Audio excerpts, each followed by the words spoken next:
Good afternoon, good afternoon, good afternoon, everyone. How are you doing today? How was your week? My week was good, busy, a bit sad. I lost a friend. So sad, but it's all good. So today, I have a guest coming on board. I'm waiting for him. We're talking about from darkness to triumph, overcoming adversity and achieving success. He'll be sharing his experience while he was in the university, how life was back then, and his experiences, and what lessons he would like to share for teenagers and those and young adults who are still in school, preparing their minds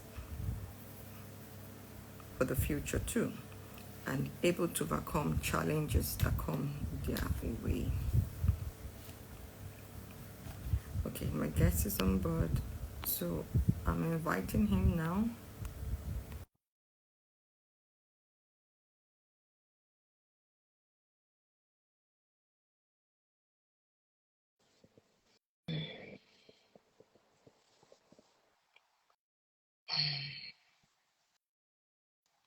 Okay, are you able to join?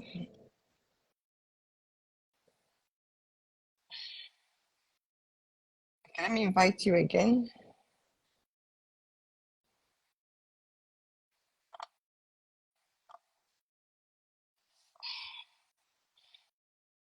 Okay, he has joined us.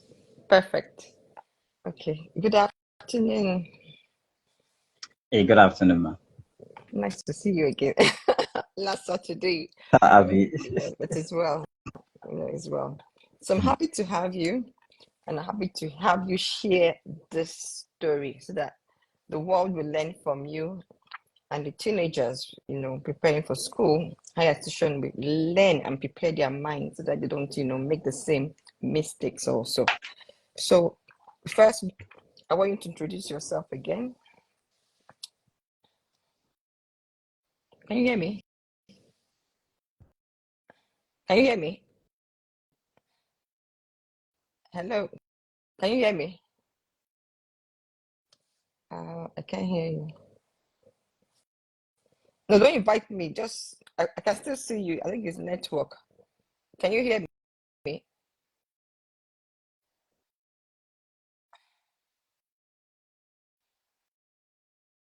Can you hear me? Oh, network. Mm,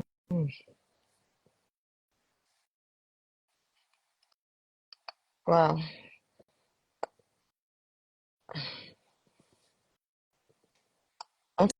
Okay. Welcome, Nkiru. How you doing?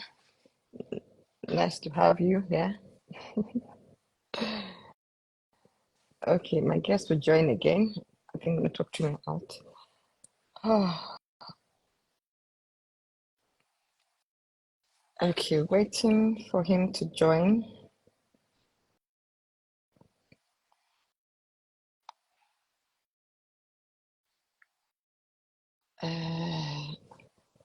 So today's topic is something very important to discuss. It's for teenagers and young adults who are in the higher institution, preparing them so they don't make the mistakes, you know, we did or PaGidi did also. So we want to learn from him and prevent the same mistakes from happening. We want, I'm seeing a request. Who is asking to come on? You want to come on board, Nkiru?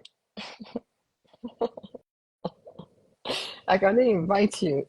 Should I invite you? Put on the chat if I should invite you. But I'm waiting for my guest to come back.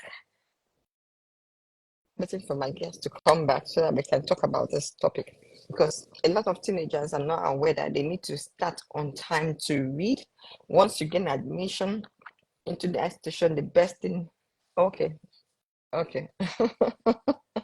The best thing for you to do, is to start reading. Okay, noted.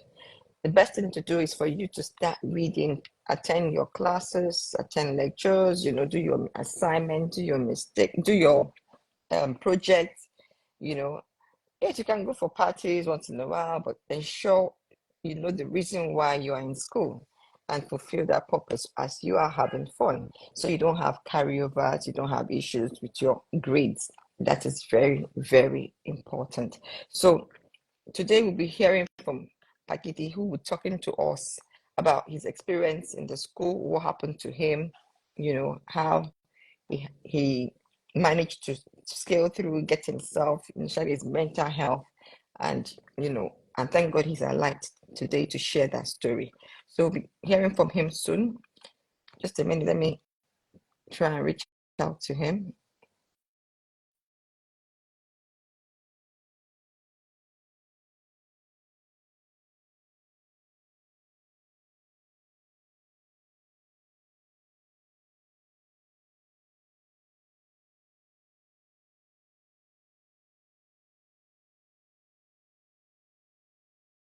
Yeah, so I'll reach out to him to join us soon. So students have to prepare and parents have to be involved, and it starts from secondary school, not waiting till it's when they're done with secondary school. Before they finish secondary school, the teenagers have to be prepared mentally. They have to be prepared, know what they need to learn now as in secondary school, so that when they get into institution, they're already aware, they adjust to the new life, and they can be able to cope. And if they need their parents' assistance, yeah, they should be able to reach out to their parents, to guide them and put them through.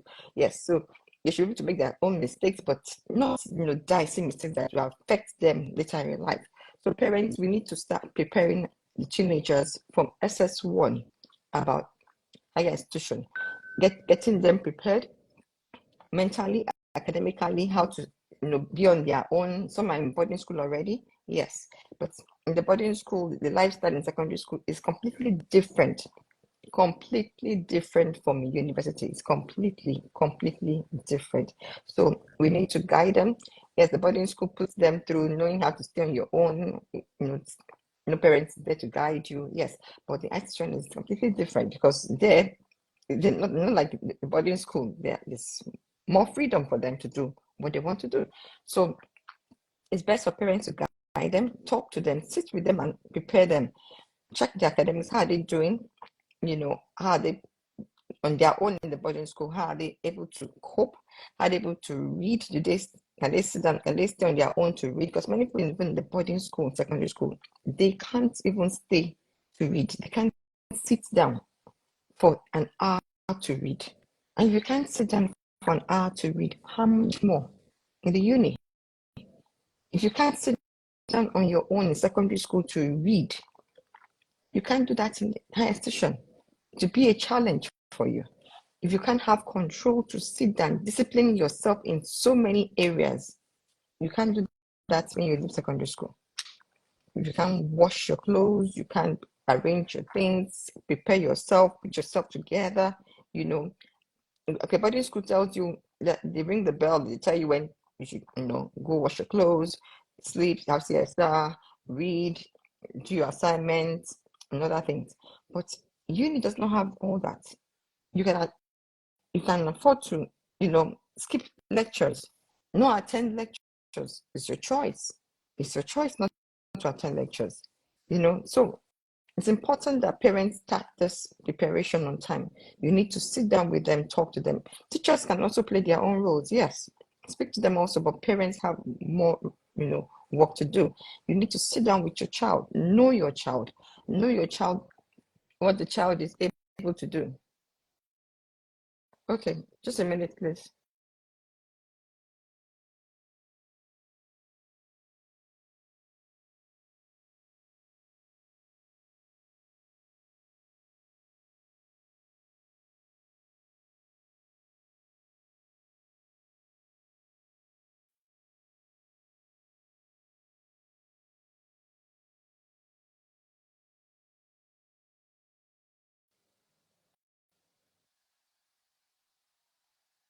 Okay, sorry, I didn't see you on time. Okay, I didn't see you, so I'm inviting you now. Okay, Good to have you back. Sorry, I didn't know you were on board already. So sorry.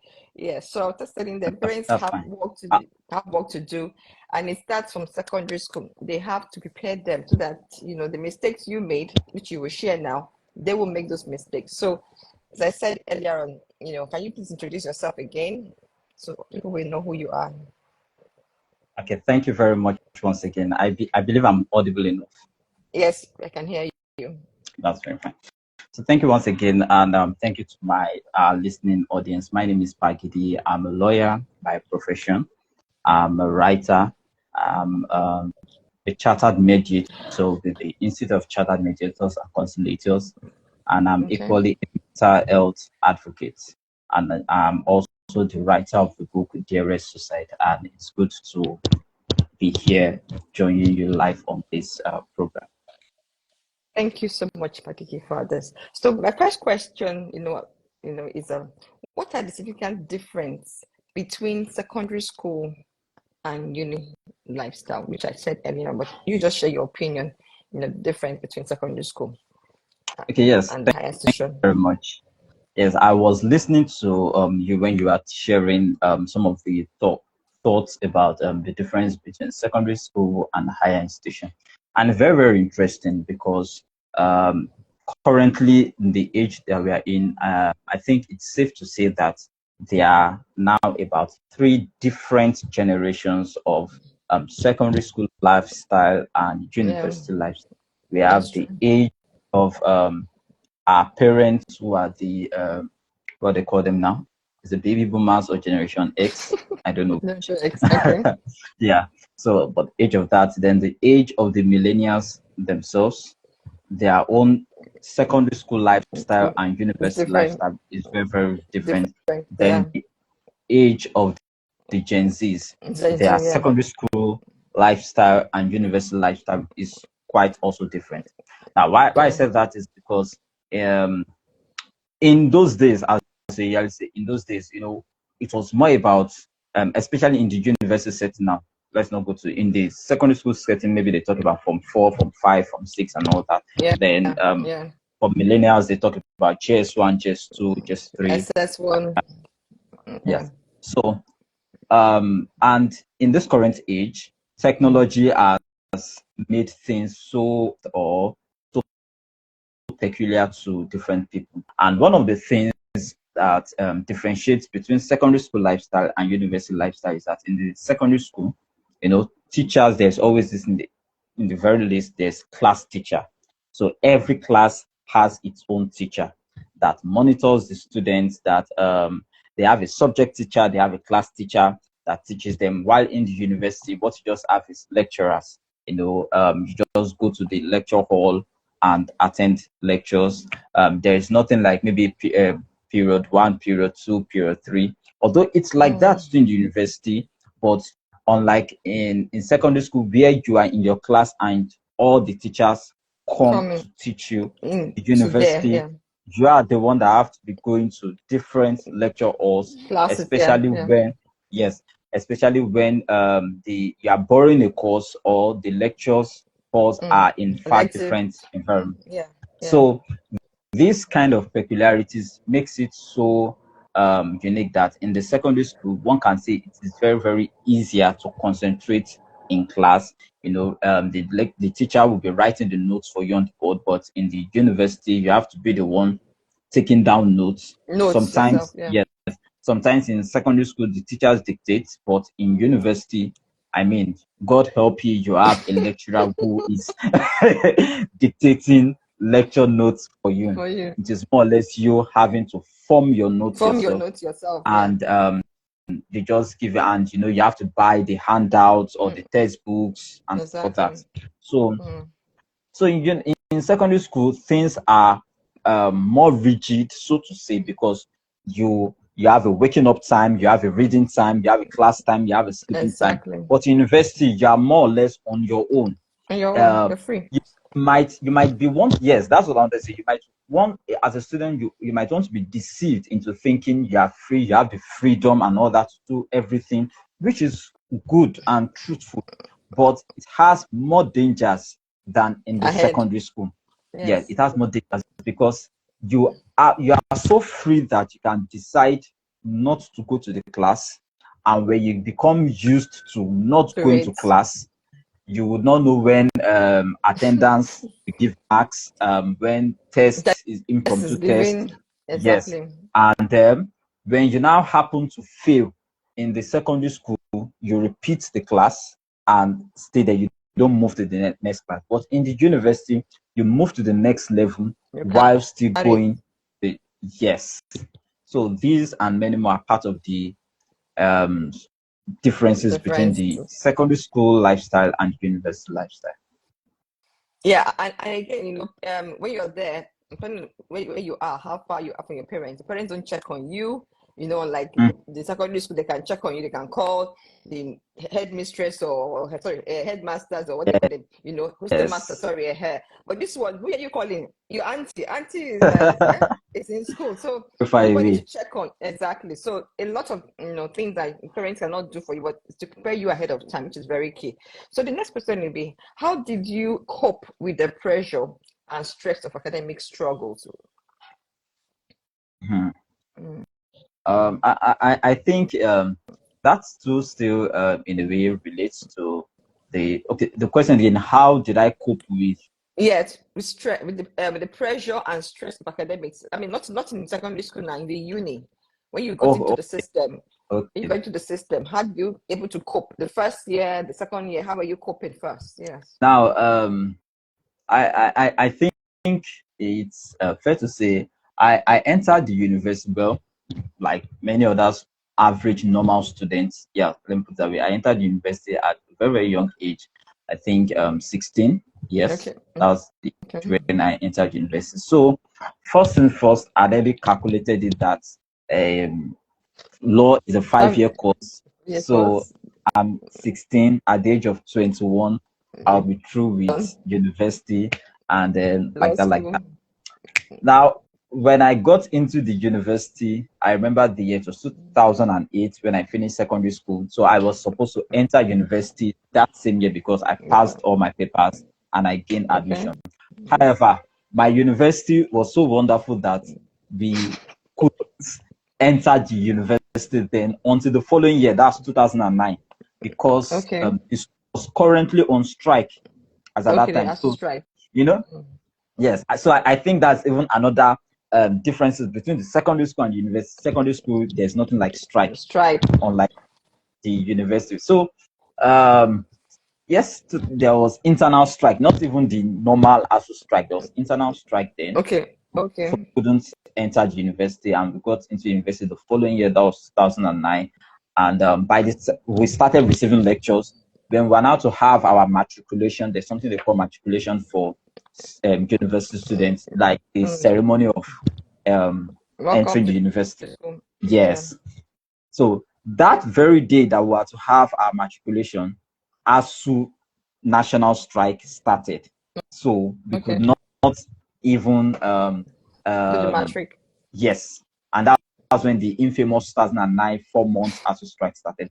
So that was the first part of the struggle. I Okay. think the question again is that what was the struggle like in university, right?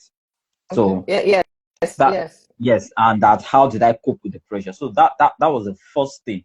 You know, my other colleagues in other universities, most especially private universities, because I finished from okay, although I started at a public secondary school, but I finished at a private secondary school. So most School. of our Okay. colleagues then were going to private universities or traveling out of the country for their universities. So, communicating with them and hearing that this person has already finished first semester or second semester and you still being there. So that struggle and pressure was there. What Then was there trying to for you? balance, yes, trying to balance life and academics. Our university was an off-campus university, so we were living away from school. You have to take transport to school. And in the secondary school, I was a boarding house student, so there was no even issue of maybe waking up to enter school bus and all that. So those pressures were there, attending class. Sometimes classes can be boring. Lectures can just be, secondary school is just 30 minutes, 40 minutes per this subject, but Yes. university 2 hours, 2 hours per course. If it that Yes. is if it's compulsory. If it is elective, then 1 hour. So you sitting down for 1 hour. Sometimes you get to the hall, you don't. There's no even seats. You have to Space. either Yes. stand. Yes. Yeah. So those were the Experience. pressures. How to manage my time, how to Mm. seek help. There was no way I could. In secondary school, it was very, very easy. You can just walk up to your class teacher or go to the classroom. But which classroom is there in the university? In fact, you are scared of going to a lecturer's office. What for? I mean, so those To were part of explain. the Yeah. things. Yes, and I one of the extracurricular activities I was doing in university was fellowship. So there was this kind of thing that school time, fellowship time, trying to balance that. Yeah. So those were part of many pressures and struggles I was facing while in university, most especially attending classes. Okay.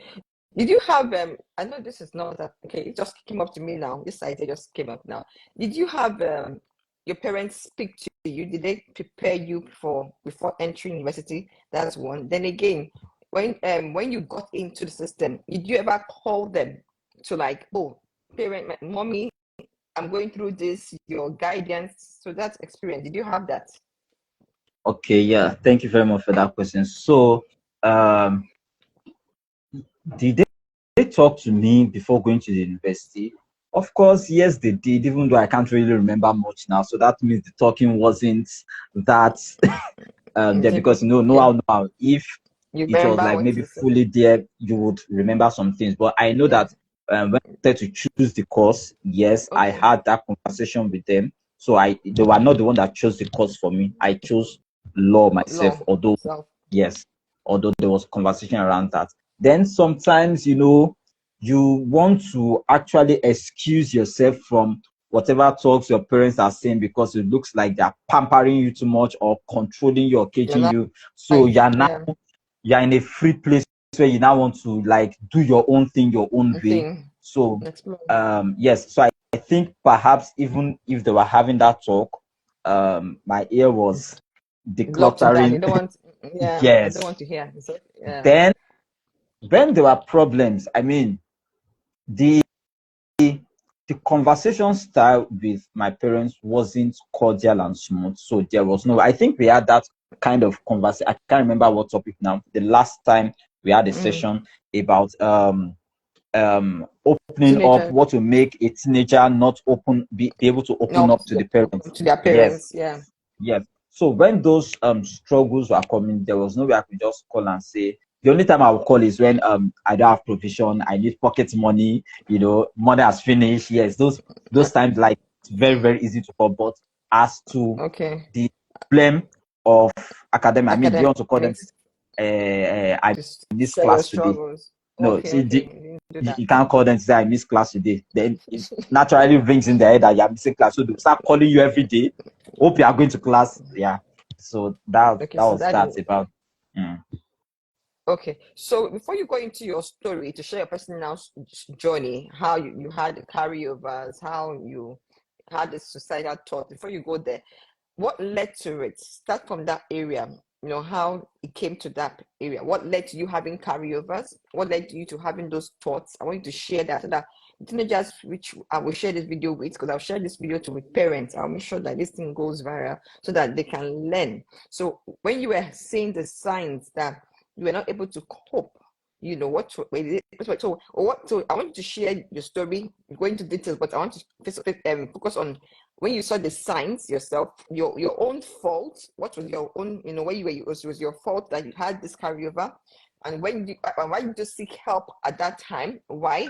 Then when you saw yourself that you were in this trouble, in this mess, what did you do? So I want you to be, so that this thing can be clear to teenagers and they can prevent this from happening to them. Thank you. Okay. Thank you very much. And once again, I think at this point, she said, thank you for bringing me here again. So, I mean, there is no end to saying thank you. So, um, in my first year in the university, not just the first year, the first term, the first struggle was already, like I did mention, the ASU strike. So finishing secondary school in 2008, and with the hope of entering university that same 2008 and not entering was already a challenge and a struggle. Getting Okay. into 2009 and just few lectures, maybe few months of lectures before the ASU strike. And when the ASU strike started in June 2009, it ended December 2009. So that was already a full year gone. By the time we were now to resume 2010, Ten. it was in a way 2 years gap, 1 year gap already done. Gone. For Yeah. someone that was not even really, that there was no lecture. So if it was there, I know some parents, I'm not trying to do parents comparison now, but I know Okay. some homes when they find out that maybe there is no school or something, they put the child in to learn a trade or activity or something. But I was just at home. Home. So being at home for one full year, not reading, what do you want to read when there is no even book and there's Lecture no to. Yeah. listening? So that enthusiasm Wasn't wasn't there. there to, yes, for academics. So when school now started afresh in 2010, they merged another set with our set. Okay. They merged the So incoming set because like 2 years gone, JAMB has was gone. still Yeah. ongoing. Going. So Yes. the Every new year. set that was supposed to come in, I've because lost. they said it that we've not done anything, so they merged that set with Did it our set, together. and it was so that alone was something that was not making me interested or active in academics again. But Okay. I was still attending lectures, partially not. I had the mindset that I would never miss a class. But with all these things happening and living off campus, it encouraged laziness. Yeah, let me put that. It encouraged laziness. It encouraged lack of enthusiasm to, listen to Attend notes, lectures. write lectures, meet with friends, to maybe even copy notes and all those kind of things. So when I was now to have my first examination, that was GNS 101. I think it was English or something. I got to the school early enough. I got to the school around 8 or 7:30 for an exam that is to start 9 o'clock. In fact, I was so, how would I call it? Because I'm also not good with time. Yes, let me put that. I'm also not good with time. So I got to school very early, 7:30, and we found out that it was going to be our lecture hall that we're going to write the exam, and there was a regulation where law students always wear white and black. I wore a white, in terms of color, I wore a white and a black, but it wasn't all that white according to law faculty. So what it meant was that I was not going to be able to write the exam. So I was challenged between going back home, Home. because it is not like in secondary school where you can just go back to your hostel, Also, and just change some. on. Yes. So I had to go back home. Home to school was a 1 hour drive. So why Wow. battling? Yes, home to school, that's where I live. Some people live closer, but I was living very far away. I Far. attended Olabisi Onabanjo University. So for those listening and they hear Jebugo, they will understand that Jebugo is a very far place from From school the compared to school. those living in Agoiwoye. So by the time I made up my mind to leave school and go back home and change, Was it was already late. around past 8. Yes, it was already around past 8. I got back to school 9:20. In my own faculty, they said that I cannot write the exam because I'm late. Wow. That was how I had my first carryover.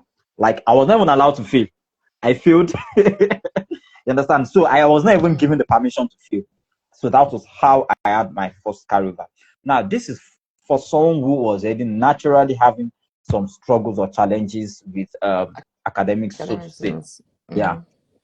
So that was the first one. Then in second semester, I failed a philosophy course. Yeah, I had challenge with things that are with things that has to do maybe tables, calculations, anything that is not pure English. I had struggle with it.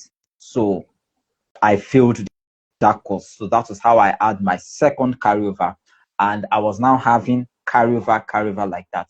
Now, the second thing, so that was about the struggle. Why was I not able to communicate this to someone? there was no, I did not have this will I call it wall around me where you can easily reach out to someone, easily talk. And that fear, that natural fear was there.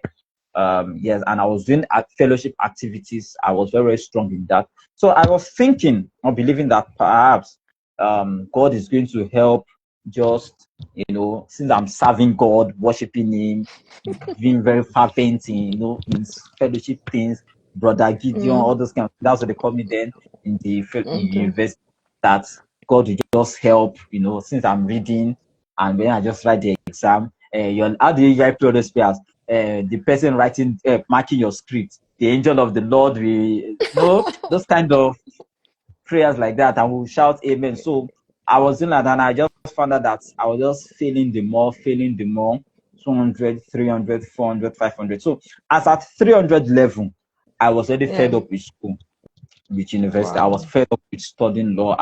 I didn't even see myself as something like, if it was possible, if I had a conversation, maybe I should just write jam again, start afresh, maybe choose another course or something. Like, the motivation was no longer Not there.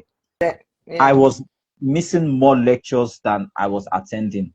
The courses that I was failing, I was not attending those lectures. Yeah, and I had this perception that I can do away with the lectures, and when it's just time for test and exam, test is 40 marks, exam is 60 marks. So 60 when I write months. the test, You if pass. I score just 10 or 15 in the test, then in the exam, out of 30, out of 60 marks, if I just score 30 or 20, merge it together, I've passed, but doesn't, Does it yeah, add up yes, yeah, like that, yes, it doesn't work that way. It doesn't, because there are so many, many factors that we may not even be able to point out right now, but it just didn't work that way. At least, okay. in the very least, if I was attending those lectures, Mm, I would have been mm. able to write those tests but I wasn't even attending the lectures. There was no time.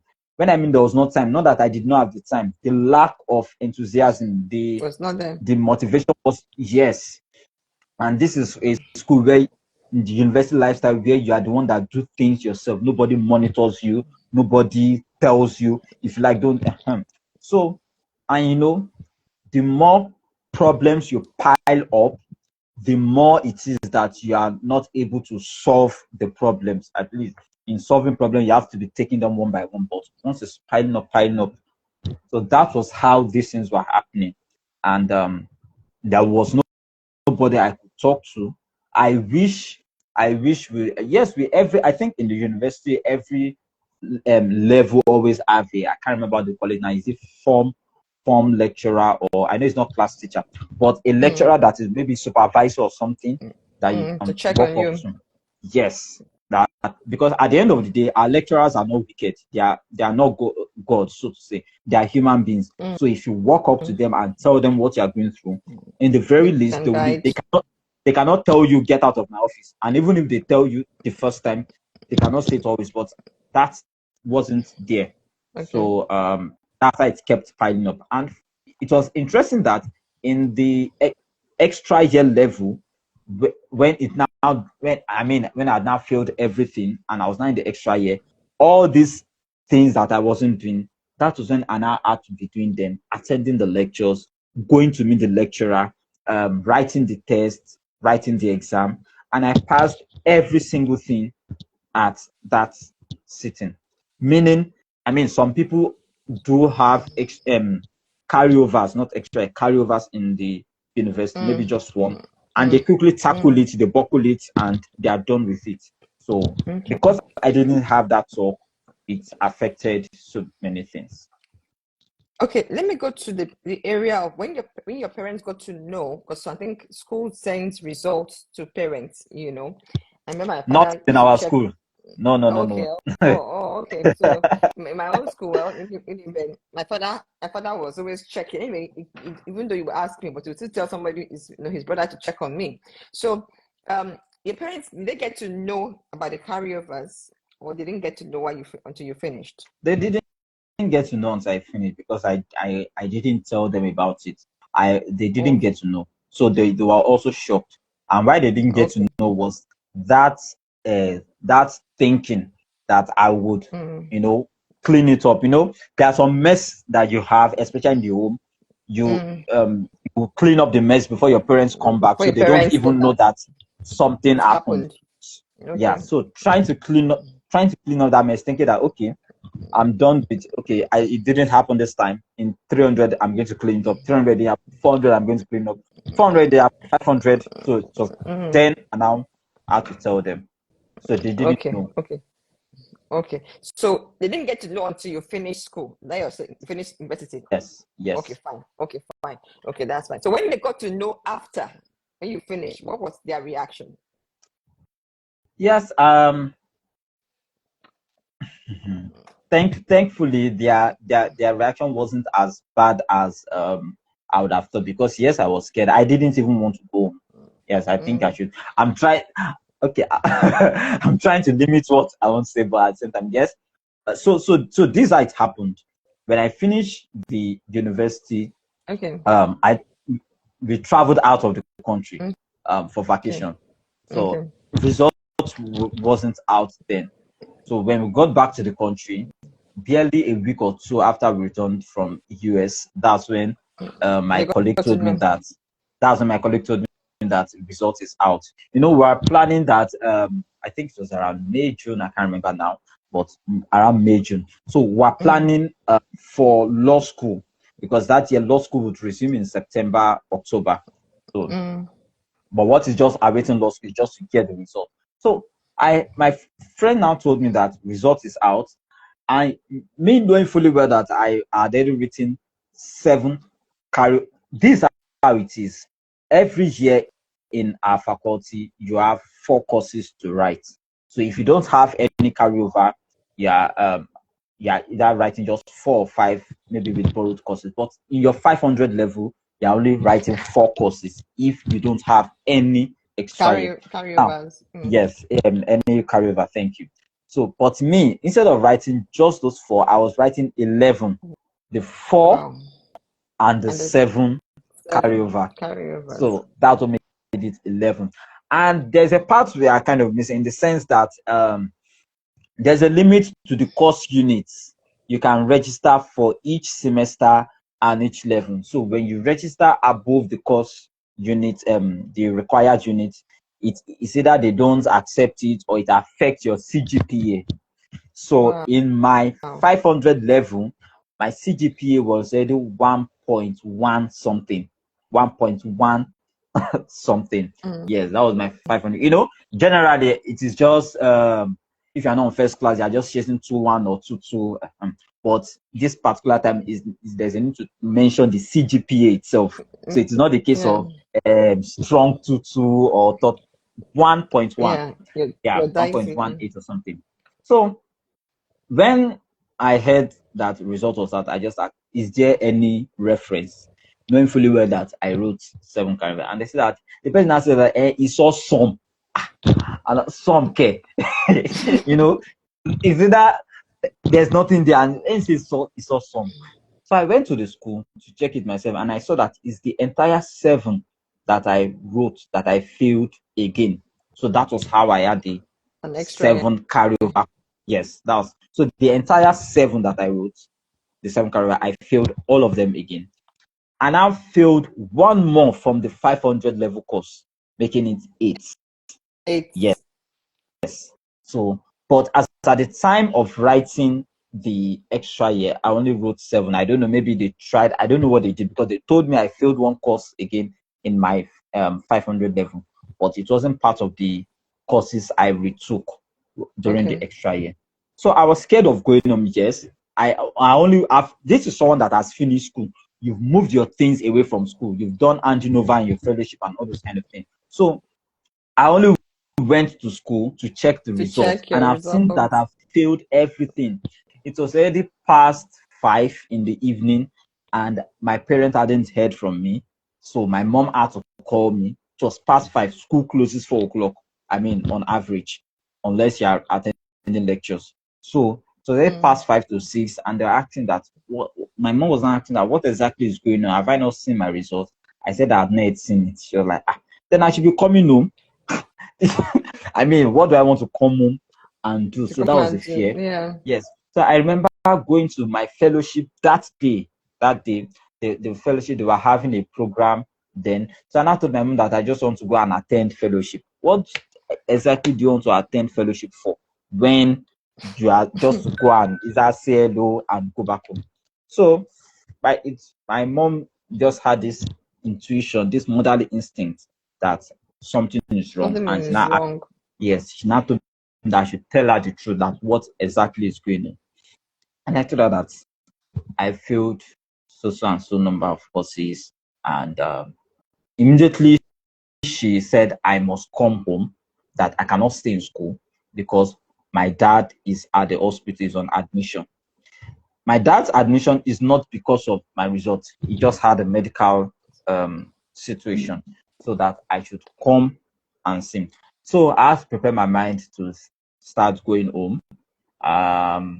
While I was on the way, my mom was now preparing my dad's mind for the The bad news. result. Yes. So she was the one doing that. And by the time I got to the hospital, I remember I was in tears, crying, and my dad too was disappointed. And he, being a man and a father, he didn't want to cry. So your father cannot be crying, son to cry. So, and he told me that I would have to go back to school to write the extra year, because yes, they were challenged by it, because that was just when they were hearing it. And as at that point in time, I said we only came back from US just to hear about the results. So the next academic session had commenced, and as at that point in time, it was 2 weeks I had left for exam. So I had to mop up funds to borrow money, pay school fees, because I had one course in the first semester and the remaining 6 in the second semester. That Second was I. semester. Yeah. So my dad said that Wale Shenka had third class and he became a professor and a Nobel laureate. That my third class is not the end of life. That I will go back to school and write the exams. So that was the fortunate situation I was in. Fortunate in that some other students wouldn't have been in that situation. Maybe they would not even have the money to pay for this, or their parents might have even disowned them and all that. So that was it. Okay, so the thoughts that you were going through that led to this your book. When was this happening? Just to say that thoughts. When did you have those thoughts? At what time did you experience that? So there were two different times it happened. This episode was the first one, as at this time I had not written any book because I just needed to. I started writing the book in 2020. Yes, COVID year. Actually, it was a relationship failure that inspired me to write that book. But Okay. because I always, the way I write my things, I title them as expressions, and I write out my thoughts, my feelings, and things. So I now had to merge all the stories. God blessed me with a beautiful way of writing and beautiful way of communicating things. So I merged all the stories that encapsulates my life, Okay. so that readers would know that this is not a fiction, like a true life It's story. real. So Yeah. yes, yes, it centered majorly on my academics, how I failed the 7 career courses, how I passed it and became a lawyer, then the different relationship issues I had, the Okay. family challenges. I also wrote about how the struggles I was having with my parents and how they still helped You, me to become who I want. They the did not lawyer. abandon me in the state I was in. Family was very, very helpful. Okay. The religious aspect. So yeah, so these things were part of what I made. So in the first, as at the time I had that carry over, the focus was just to pass and get into law school. So yes, that was. In fact, I remember when I got to law school. Yes, I graduated with a third class. So when I got to law school, I was scared again that was I going to fail Law this school. again, and failing law school is a different ball game entirely It's from failing in Darling, the yeah. Messaging. So I remember at some point I even wanted to give up at that law school and just leave law school.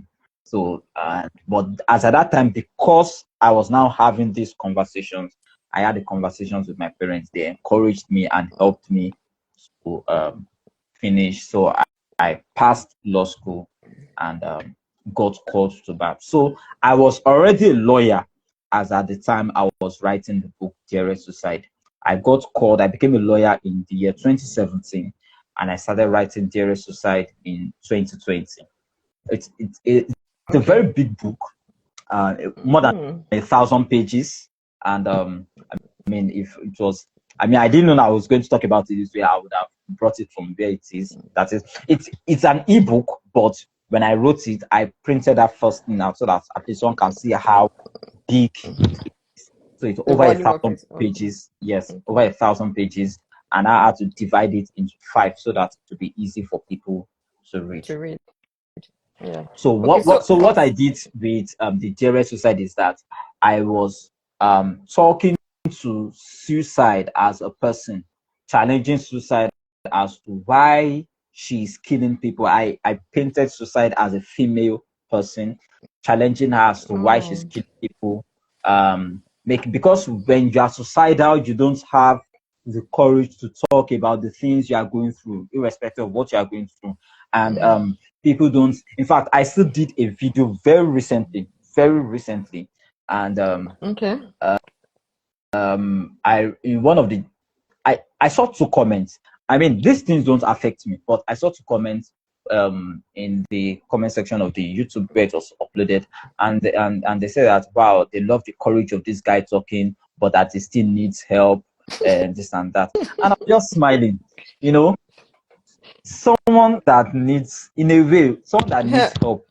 Will the person come out to talk? Is it not someone that has healed, so to say? Yeah. That, but you know, Yeah. this stigma, this judgment, and all that Yeah. still surfaces itself. So I Like, was yeah. writing to suicide, challenging him as to why is killing people, and using myself as a story. You know, it is very, Yeah. very easy to say no to suicide, but the actual thing someone is going to use, sometimes we invalidate how they feel. So I was talking, I mean, there is no way someone will hear this story and think I am just invalidating how they feel. So that's what Yeah, I did with the exactly. book, Dearest Suicide. Yeah. Yeah, I'm happy you said you share that part because one thing about people, they fear of the stigma. Oh, I want to share my story. I want to tell the world what I went through. Then when they get those feedbacks, Mm-hmm. those comment that can make them back in the trigger again the trauma Yeah. that they went through. But they have to do something. So it's good that Nigerians or people generally, because most times, well, let me just use Nigeria for they should need to understand for somebody to come out to share. Mm-hmm. Just allow them to share. You mustn't now say your opinion because your opinion can trigger. If you cannot say anything that is healthy, just keep quiet. Read and don't mustn't comment. But they must comment. They want to tell you that I've read this thing. I want to tell you my thoughts. Abio, No. If your Abio. thoughts will trigger something else, just leave it. Don't bother saying it. So, Mm. and that's why many people out there are going through this and they've healed, but they want to share to help others know that you're not alone. But they now think about it, if I share, what would they say? What would Yeah, they So, and that can prevent them from yeah. doing that. So please, people should just allow them to come out, to share their experiences and share what they went through and let others learn. Like what you're doing now, so that teenagers can prepare them so that I know that it's not easy, but I have my own role to play, and they can play their role and overcome it. So I like what you're doing. So thank you so much for this. So Thank you very much. back to your story. I need to get that clarity.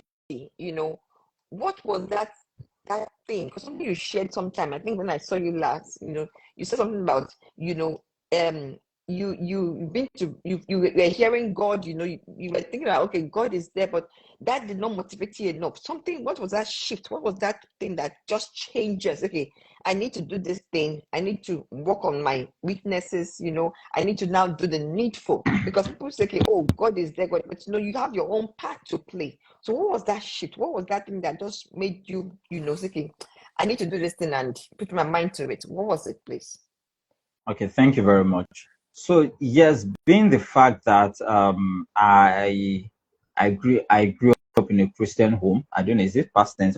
No, whatever. But the main thing that my parents ministers of God, and I grew up in a Christian home. Minister, yes, So Christian, yeah. so God is the first thing that we are trained to, talk to when we have challenges or problems. And there's a lifestyle you're supposed to live as a Christian, Chris- which was Thank very, you. very conscious to me, Mm. because not just the fact that I was how would I call it, child of a pastor. I myself, I was born again Christian and all that, but it still didn't take away the few challenges I was going You're through. going through exactly. Yeah. So and I said that when I was, the trigger, the major trigger in my own life was those academic issues, the carryover courses. Those are the major trigger, or that's what pushed out every other thing. This is a guy who has a low self-esteem, does not know how to, approach ladies, does not know how to, he thinks he's not good academically, because in my secondary school, primary school, I never repeated. So doesn't mean I was having first and all. So um so when these carryovers happened, that's now, I mean, yes, yes, I was suicidal, but I didn't make any attempt at that point in time. Yeah, I was suicidal, but I didn't make any attempt at that point in time. So I just like, okay, at this point in time, let me just drop everything. So yes, there was how will I put it? There is you as a person, then there is a spirit that is also working in you. I'm not speaking from the spiritual or God point of view, but it is something that is natural for everybody. Just like Yeah. when you are sleeping and you are still in a way conscious. There's this kind of Yeah. sleep paralysis that happens sometimes. Yeah. You are sleeping, you are trying to wake up, but you can't wake up. Something, and so yes, I knew that if I die, that is the end of life. I knew that. Some people don't know, so they end up taking their life. Some people know, some people don't know. Yeah. So, but me, I knew very well that once I take my life, that That's the ends everything. end. And I will not be able to do anything again. So, the first thing I wanted to do was find God. Nobody told me to find God. I wanted to find God for myself, because that was just the only thing I knew then, apart from books and all that. I knew God. So I left everything, did prayer and fasting. It was a 1 month something, things that I naturally don't do. I did them on my own, praying to God, fasting, studying the Bible. And it helped me at that point in time. Yes, it helped me because I was able to know God. I was able to read the Bible and see things that, oh, so this is how God is. So God is not this, God is not that. And it was very, very useful. Fortunately or unfortunately, I don't know how to put it, but it worked for me. I now became so wonderfully knowledgeable that it was now about my own life. I mean, the thing, I tweaked it in such a way that I didn't want to struggle anymore, because I still thought this life is my own life, it's not God's life. If God wants to, and people should be careful when listening, I think I should put a disclaimer. Take what you can take, the one that you think is not helpful for you. So I am not like the pastor that will tell you that this is what you must follow. No, but I believe very strongly in the things I say, and I know that the things I say can be very, very helpful. So I was struggling with life. I was struggling with even serving God or loving God or whatsoever. And I saw that this God does not even, in my own perspective, does not bother himself with that. And I used my earthly father as the example. With everything, I did not tell him from 100 level to 500 level what I was going through. I mean, at least they tell us to always pray to God. Don't wait until when you have problems. If you are only praying to God when you have problems, God will not listen to you. But my dad listened to me when I failed, and he provided the school fees, and he sent me back to school. So if my earthly Father can do that, is it the Heavenly Father that will now push me away because I don't want to serve him, or that will now kill me because I don't want to worship him? And I was like, if he wants to kill me, let him kill me. At least it will be recorded that I was not the one that took my life.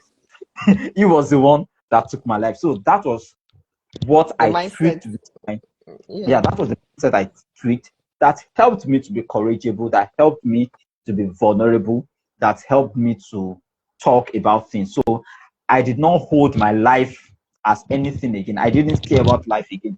Whatever wants to happen, should happen. But this life, I would ensure that I fight to live it, and I fight to be who God Himself wants me to be and who I also want to be.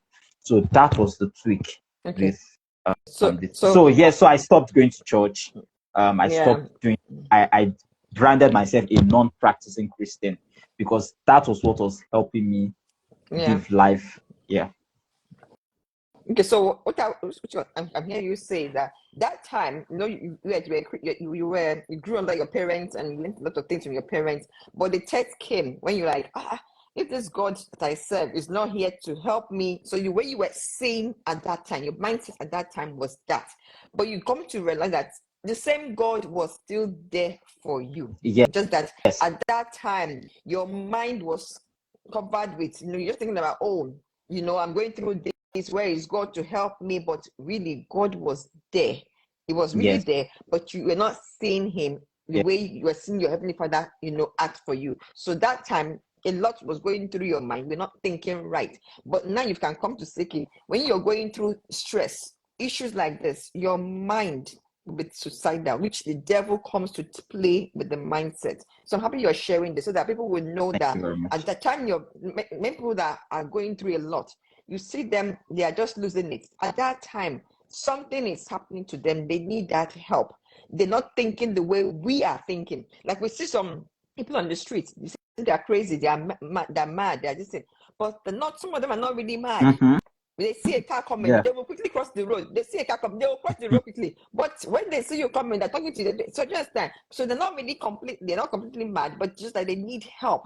And there are times they are okay when the thing is not, there are times the trigger just comes and they lose it. They don't even think right. They're not thinking how you're thinking. So when people are stressed out, the way they think at that time can be suicidal. And that's when people that observe such people should seek help them overcome that challenge at that time. So I'm happy you're sharing this so that parents can learn and teenagers can learn from you and seek help. And those who see friends going through this, they're not acting the way they used to act. They know that this is a trigger for them. They're going through a trying time. Please come to their rescue and assist them. Thank you for this. So before we go, because I know time has gone, just one last question, please, before I go. So what will be your your advice to parents, and to teenagers who are already in the school, especially teenagers who are going through little struggle, academically, in the school, in the high school? What is your word for them? Then parents who have teenagers already in school, what should they be doing for them, to make them come out with flying colors? Okay. Yeah. Thank you very much. So yes, for teenagers, because of the like call it timeline in which our conversation went, such that at some point we brought in the God factor into it. So I can start from there and say that know God for yourself and love God for yourself. Yes, it's very, very critical and it's very, very important. When you know God for yourself and you love God for yourself, it would help a lot in lots of things. And it should, I'm not saying it will, it should also give you a way to structure your life. Because apart from academics, we also engage in extracurricular activities, and most of the Exactly. one of the major one is fellowship activities in anywhere we are. So we are either a worker in our fellowship and executive. So know God for yourself, love God for yourself. I would say you should embrace independence. Yes. What do I mean by embrace independence? You are already thinking. Don't see it as this is the time of freedom. Yeah, I said at the beginning that you might be deceived to seeing it that way. And when you have that mindset, yes, I understand. Now I'm speaking to teenagers. Yes, I understand that in your secondary school it was one way or the other, and things were choked up for you, and now you just have that freedom, that free space to now want to do things on your own. So rather than seeing it as a time of freedom, see it more as a time of you embracing your independence, your ability to give yourself love, your ability to give yourself self-care, your ability to balance between your life, your academics, and the other things you are engaging yourself in. Maybe you are engaging in volunteering activities or any other thing as well. As much as possible, so long as you are still in university, let your academics be your priority above other things. Prioritize your academics above other things, because it is when you're able to come out in flying colors that you'll be confident enough to get the dream job that you are chasing. When you don't come out in flying colors, it naturally affects the terrain of the kind of jobs that you would want to. I mean, there are some places that it is only first class. They accept, no matter how smart you are, no matter how good you are, no matter how decent or morally or even religious you think you are, they won't take you. So then always find a way to ask for help. Always find a way to ask for help. Why is I said it? Always find a way to ask for help. It's very, very difficult to ask for help because you don't even know who you want to ask for help from. But it is almost impossible that there is nobody on the surface of this earth that you cannot Yeah, ask for help from. that's true. We are in a visual age and virtual age and technology age, such that you can even send a message to a random person that you've never known from anyone.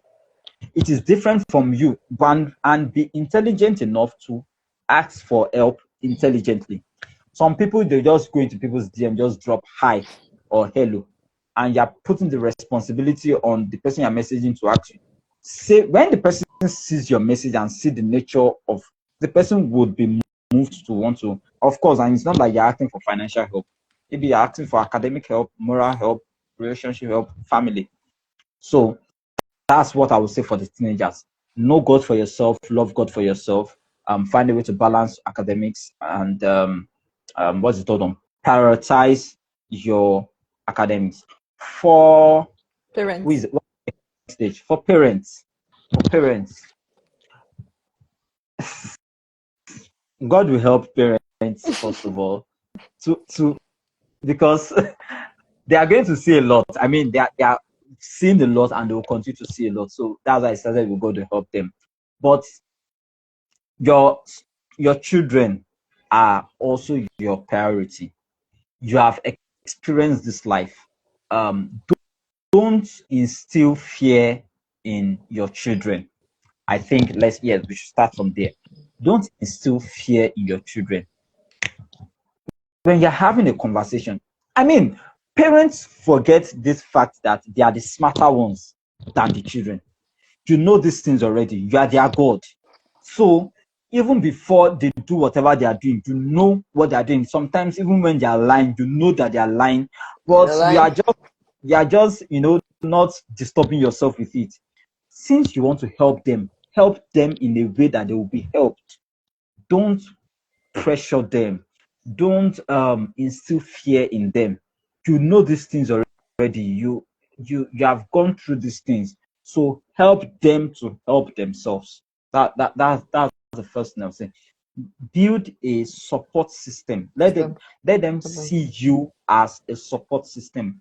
When they see you as a support system, when they are going through things, you are not even going to be the one that will be asking them before they come and meet you. The only time you will be asking them is when you realize that that um that terrain or that timeline of how you guys do talk or how they do It's tell not you things, they are no longer communicating. Yeah.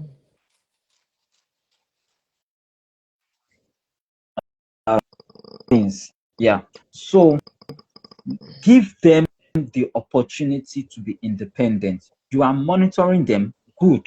I can't. I mean, who is that parent that you will tell not to, like say, monitor or guide or help the child, but give them that leverage of independence as well. Let them have the opportunity of. It does not mean they should have the opportunity of failing in their books. I mean, you don't have to fail in your academics before you are wise or something. But there are certain mistakes that they may make. Help them. To Yes. overcome it. Yeah. Stay involved in their lives as well. If you stay involved in their lives, they will be able to talk to you about the things they are going through, even the things that, because the first thing why they are not telling you what they are not telling you is because of the fear of how you will react to what, because they know the natural way you react to things. Maybe you just broke a plate, there was a way you reacted. You missed a time of one thing, there was a way you reacted. So when they now want to tell you about that they failed or want, they know the way you react. So then They can see understand that. the fact, understand the fact that they too are going through things. They too are going through things. When you understand that That's true. fact, you you are their parents. So your responsibility is to help them go through what they are going through. The best feature we can use is a chicken. A chicken guides the chick from hawks and eagle and all that. So the chicken helps. The chick cannot just walk on its own, cannot just know things on its own. It is still the chicken that will help and guide. So stay involved in their life. Help them. You understand that they to be going through things and acknowledge the fact that university life is different from secondary school life. So as much as they may not want to listen to you because they feel you are boring them with what you are saying, or you are disturbing them and all that, still there are still different ways you can still talk to them. And And to them. so when you encourage open conversation and communication, I mean, thank God. So everything doesn't have to be said through face to face. This thing you can as well send message say how far with your academics or Academics. what exactly is going on. There are ways that you come just at the same way you want a wife wants to get something from the husband. There's a way she knows she will say How it to get them. that the husband will listen to and give her what he doesn't want to give her the normal day, because he doesn't he doesn't want to give her that day on the matter because of the billing. So when we do things, and yes, never stop praying for them, because they would one way or the other always even the Bible says that how did the Bible say it? No, not the part of spare the rod and train up a child. Yes, that was what I was trying to say. Train up a child in the way he should go, and when it's old, he will not depart from it. So never stop praying for them, never stop showing them the light, and God will help everyone, both the teenagers and the And the parents. parents. Thank you so much. I appreciate you. So before we leave, your how come your name? Can you even give us your name? I never asked you your real name. Then again, how they can reach you in case people want to call you for anything. To come and share in their own program. How can they reach you also?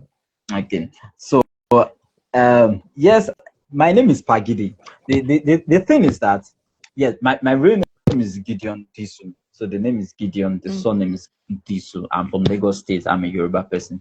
But most times, if you even search on the social media on everywhere, you won't see Gideon Disu. What you will see is PaGidi. So Okay. even in my professional circle, in my place of work, they know me as PaGidi. It's only my boss that calls Oh, me Gideon. by your In my name. Okay. in my branch, so almost everywhere. So the name is PaGidi, PaGidi. You can find it on Facebook as PaGidi, PaGidi. You can find it on Instagram as PaGidi. And yeah, when you send me a message there, I'll be able to see it and follow up on things. In my book, just send me a message. Buy the book, it's cheap, but if you don't want to buy it and you still want to read it, send me a message. If I'm in a good mood, I can send Just it send to it to you. them. Yes, so these are just how natural and open and free I am. Yes. Thank you so much, PaGidi. I'm happy I met you. I'm happy with what you're doing. I love what you're doing because you're trying to make lives, be meaningful to people. And again, you're also making teenagers or young adults there to have a good mental, state of mind, which is very, very key. The mindset is very key. Your state of mind is very key so that you don't do what you shouldn't do. And when you're going out of place, let you get that support team, that support system to guide and make you overcome it. Thank you so much for your time. Thank Thank you you, for our having viewers, for me. waiting to this time. I appreciate it. Thank you. So we'll talk again later. All right. Yes. Take Yeah. care. All right. Bye. Bye.